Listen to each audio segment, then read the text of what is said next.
Turpin, ta mère, Turpin, let's go. Égalisation à la dernière seconde. Égalisation à la dernière seconde, on était éliminé. Let's go, quelle action de con.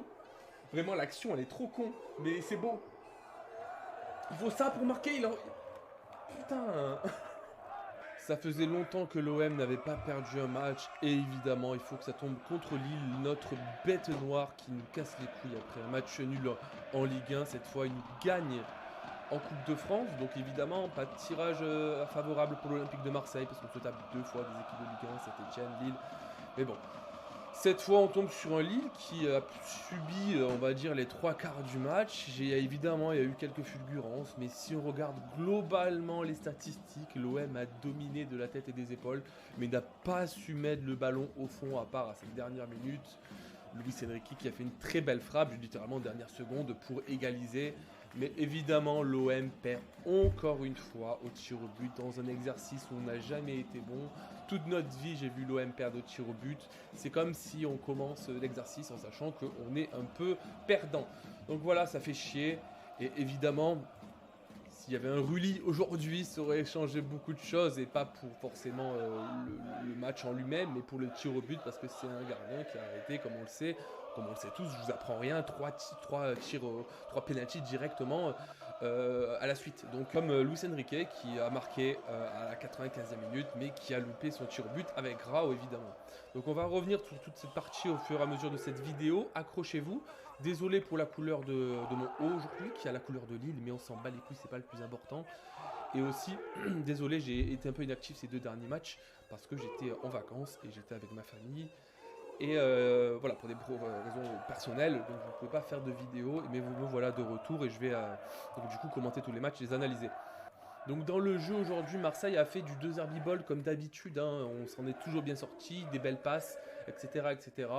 On peut donc du coup voir qu'avec avec cette tactique, 2 Herbi mène facilement Lille, hein, on a vu ça surtout sur la première mi-temps, un peu moins sur la deuxième mi-temps, mais malgré tout, on avait l'avantage dans la surface, dans la possession, on avait en termes de passe, on avait un peu tout, on avait en termes de tir également. Mais malgré tout, on n'arrive pas à marquer, on n'arrive pas à finir, et on remarque aussi, malgré cette tactique qui est la 2 herbivol, qui marche bien, des beaux appels avec des latéraux qui ont double fonction, etc., etc. Et on remarque beaucoup de lacunes, et beaucoup de lacunes notamment sur le côté de Cornelius et de Merlin. Hein. On dirait qu'il y a un gros problème de ce côté-là, il faudra ouvrir le dossier. On sait que Kondogbia n'est pas disponible et ça fait chier tout le monde parce qu'il joue beaucoup mieux que Cornelius, il joue beaucoup mieux que Brassier, ça on le sait. Et donc du coup on a un vrai problème. Moi j'étais au stade contre le Havre et je l'ai vu de mes propres yeux, il était à quelques mètres et je voyais Cornelius, il y a un manque de réaction, il y a un manque d'inspiration, il y a souvent des passes en arrière et il y a souvent des erreurs. Et là on a vu sur le but pas de David, mais parce que c'est lui qui dépasse dans l'appel et dans la passe finale. Donc du coup Cornelius en 1 contre 1. Et c'est ça qui résume un petit peu le match, c'est que globalement l'OM gagne, donc domine de la tête et des épaules Lille, mais quand tu regardes sur donc, du coup l'individualité du duel en lui-même, donc du coup de David Cornelius, évidemment David est bien meilleur, et ça on le sait tous que c'est un joueur top niveau, qui donc bientôt sûrement va quitter Lille, hein, qui va jouer dans une grande équipe, dans une grande écurie.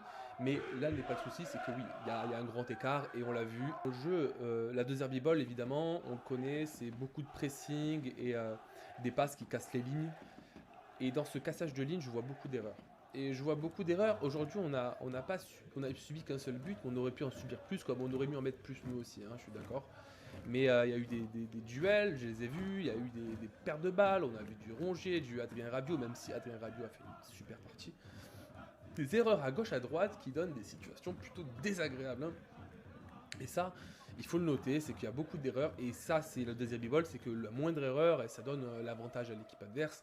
Il faut faire gaffe, parce que casser des lignes, c'est bien, mais si on perd la balle sur un cassage de ligne, et que, du coup, Lille arrive à avoir des contres favorables, ce qui arrive aujourd'hui beaucoup, on les compte pas, mais il y en a énormément des contres favorables de Lille. Bon, ça, c'est le jeu, hein, c'est le football.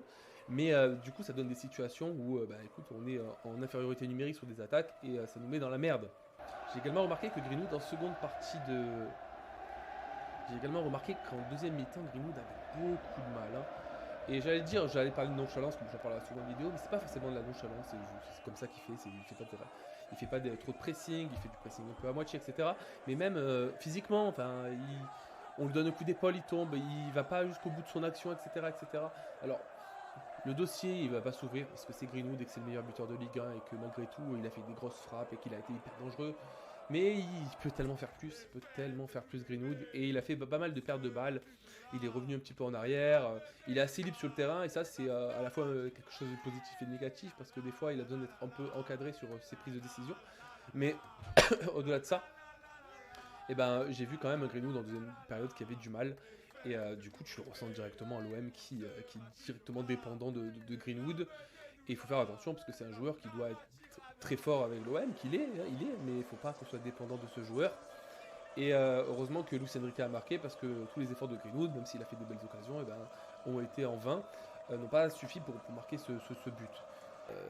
Je sais pas quoi vous dire, mais il y a quelque chose qui fonctionne pas entre les deux. Alors je sais pas si c'est des fois parce que Merlin fait trop des appels ou c'est parce que Cornelius il a pas d'inspiration, mais je vois malgré tout un peu plus d'efforts de la part de Merlin. En même temps, il a, on va dire, un rôle un peu bâtard parce qu'il doit faire des appels dans le vide souvent. Mais c'est ça le rôle de joueur de ce genre de calibre. Hein. C'est comme OP, il faut savoir aspirer les joueurs. Mais malgré tout, tous ces appels, j'ai l'impression qu'il n'est pas du tout servi ou très peu servi et que ça marche beaucoup mieux du côté de Luis Enrique à chaque fois. Et c'est ne serait-ce pas qu'aujourd'hui, mais aussi contre le Havre, etc., etc. Donc du coup, ça fait mal au cœur de voir qu'on a un côté qui galère un petit peu, alors que Murillo, lui, il est monté en puissance au fur et à mesure de la saison. C'est quelqu'un que moi, je ne m'attendais pas à avoir à ce niveau-là. Mais le côté, donc du coup, Greenwood, Luis Enrique, Murillo, ça marche beaucoup mieux que l'autre côté. Donc là, on a quelque chose à gérer. Et heureusement qu'il y a Luis Felipe qui arrive à l'Olympique de Marseille. J'espère qu'il va pouvoir un peu apporter de la concurrence pour Cornelius et Kondogbia parce qu'il y a un petit souci de ce côté-là. Mais Merlin, je l'aime bien au fond de moi, donc du coup, je ne sais pas ce qu'il en est. J'essaie de comprendre, mais pour l'instant, voilà, il y a un gros point d'interrogation et j'espère que ce sera réglé. Évidemment, une saison, je veux dire, parfaite pour l'avoir, cette Coupe de France, ou pour s'y investir au vu des peu de matchs qu'on joue. Au vu des trêves, au vu de tout, on joue tellement peu de matchs, et ben là c'est le seul rythme qu'on allait avoir pour avoir deux matchs dans une semaine potentiellement, et ben c'est terminé, régalade, ça casse les couilles. L'OM était chez soi, mais on n'est toujours pas capable de savoir gagner tous nos matchs chez nous. On est l'équipe la meilleure d'Europe, je sais pas si vous vous rendez compte, on est la meilleure équipe d'Europe à l'extérieur, je sais pas si vous vous rendez compte, hein, c'est un truc de fou. On est la meilleure attaque à l'extérieur en Ligue 1, mais on n'est pas capable de gagner chez nous, sous notre stade, sous nos champs et sous nos tifos. Et ça, c'est un truc qu'il faudra reparler un jour. Je sais pas, on va dire qu'on est quand même, malgré tout, l'OM aujourd'hui dans une putain d'ascension. On fait que gagner, etc. Ça met un peu un coup de pied au cul. Ça remet des questions en soi. Mais il n'y a pas d'alarme, il n'y a pas d'alerte pour l'instant. Et voilà, parce que j'espère que la Ligue des Champions, les places en Europe sont plus importantes que cette Coupe de France à mes yeux. Hein. Moi, je préfère largement qu'on se qualifie en Champions League et qu'on soit champion de cette Coupe de France. Et ça, c'est une question de jugement et ça, c'est personnel. Mais bon, bref. Pour moi, notre identité correspond beaucoup à l'Europe et si on l'a pas, ça donne, il n'y a pas d'âme.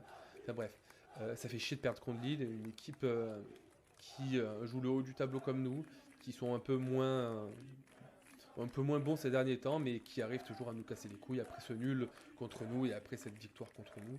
Donc, en ce qui concerne les flops, eh ben, on a du Cornelius évidemment, hein, j'en ai déjà parlé, mais Cornelius qui avant sa blessure, parce qu'il a eu une petite blessure, moi je le trouvais plutôt rassurant et j'étais même plutôt partisan de le mettre titulaire, je vous avoue, au-dessus de Kondogbia. Aujourd'hui, c'est une confirmation que finalement non, et qu'il y a peut-être dans cette position-là de 3 défenseurs centraux, et donc du coup peut-être le problème avec Merlin, c'est peut-être qu'il faut avoir un peu plus de capacité défensive dans le sens où Merlin il se projette beaucoup et donc du coup il faut pouvoir rester un petit peu dans l'axe pour couvrir autour de Balerdi mais aussi beaucoup à gauche et bon peut-être qu'il se retrouve pas dans cette position mais oui Cornelius écoute pas manque d'inspiration au-delà de son erreur écoute il propose pas énormément mais c'est vrai que quand on voit Balardi à côté qui fait quand même beaucoup plus d'efforts en termes de sprint retour défensif, etc., en termes de tacle, etc., en termes de niaque, en termes de jeu de tête, etc., il est toujours au-dessus. Donc du coup, ça fait contraste et on voit que Cornelius, en plus d'un Balardi qui n'est pas parfait cette saison, hein, moi j'en ai vu des erreurs de Balardi, je ne les ai pas soulignées aujourd'hui, mais il y en a eu beaucoup. Et, mais Cornelius est quand même en dessous de toute cette équipe aujourd'hui et globalement de notre effectif tout au long de la saison. Deuxième flop, je dirais Merlin parce que il subit le mauvais état de Cornelius, mais du coup de son côté, ben voilà, il y a un manque d'alchimie, des appels de balles qui sont parfois intelligents, hein, mais pas assez utilisés. Il subit un petit peu le jeu de l'OM, mais oui, il est sorti et je pense que c'était la bonne chose à faire. Après, est-ce qu'un Garcia c'est meilleur? Il y a des pour et des contre, mais voilà, il y a un problème sur le côté gauche et il faudra régler ça rapidement. Dans les tops, il n'y en a pas beaucoup, je vais en citer peut-être juste un seul, et ben peut-être que certaines personnes ne vont pas être d'accord parce qu'on a vu quelques erreurs. Moi j'ai vu 2 erreurs un peu plus flagrantes, mais globalement c'est plutôt positif dans ce top là. Donc Adrien Rabiot qui est pour moi toujours un top joueur et je ne cesserai de le dire. Marseille en a besoin et j'espère que il se fatiguera pas trop, qu'il n'est pas trop fatigué aujourd'hui parce qu'on en a vraiment besoin en Ligue 1 de ce joueur. Moi je le trouve top parce qu'il fait des appels dans tous les sens, il est un peu de partout. Aujourd'hui il a un rôle au fur et à mesure, on a remarqué qu'il avait un rôle un peu plus offensif, mais ça l'empêche pas d'être sur des retours défensifs et d'être le maître absolu de ce jeu, de ce milieu de terrain marseillais. Et voilà, donc du coup on top Adrien Rabiot et ce sera tout parce que l'OM aurait pu beaucoup mieux jouer que ça aujourd'hui. L'OM aurait pu planter beaucoup plus de buts. Je suis quand même déçu de cette rencontre, comme dit, aucune excuse cette année d'être fatigué, d'avoir un mauvais turnover. On n'a aucune excuse pour pas bien jouer les places d'Europe cette année. Aujourd'hui on a pris un petit peu d'écart sur la 3e place et les 4e places en dessous de nous. Il faudra continuer, il ne faudra pas lâcher. L'espoir fait vivre, hein. La première place n'est pas si loin non plus. Donc j'espère que l'OM va se remotiver et qu'on va jouer cette première place potentiellement. Concernant Turpin, bah là on a 10 000 questions à se poser hein, sur plusieurs faits de match tout au long de cette partie parce que vraiment, est-ce que Mopé a touché le ballon quand il était à l'intérieur du but ou pas, ça on ne saura jamais. Est-ce que Raoult qui s'est fait faucher c'était un penalty? Est-ce que le carton rouge chez Benassia s'est mérité? Est-ce qu'il a insulté quelqu'un? Mais parce que en fait voilà c'est un délit de faciès pour Benassia, ça c'est évidemment, on n'aime pas que le mec qu'il intervienne pardon sur le bord du terrain, ils aiment pas ça et donc du coup c'est rouge direct, on cherche pas à comprendre. Et dans le feu de l'action, Turpin qui dégaine comme ça. Ça, je vous laisse en débattre. Moi, ça commence à me gaver, c'est le débat d'arbitrage. Mais bon, bref, c'est sûr que c'est pas un arbitrage qui est parfait, mais c'est pas l'excuse. C'est pas l'excuse qu'on doit avoir en fin de ce match parce qu'on avait 10 000 occasions de revenir. On est revenu justement à la dernière minute, mais on n'a même pas réussi les tirs. Donc, bref, ça c'est pour notre gueule. Et voilà, on se retrouve à la prochaine, les gars. Un peu frustré, un peu déçu. Mais on lâche pas l'affaire et on se retrouve la semaine prochaine pour un nouveau match. Allez l'OM.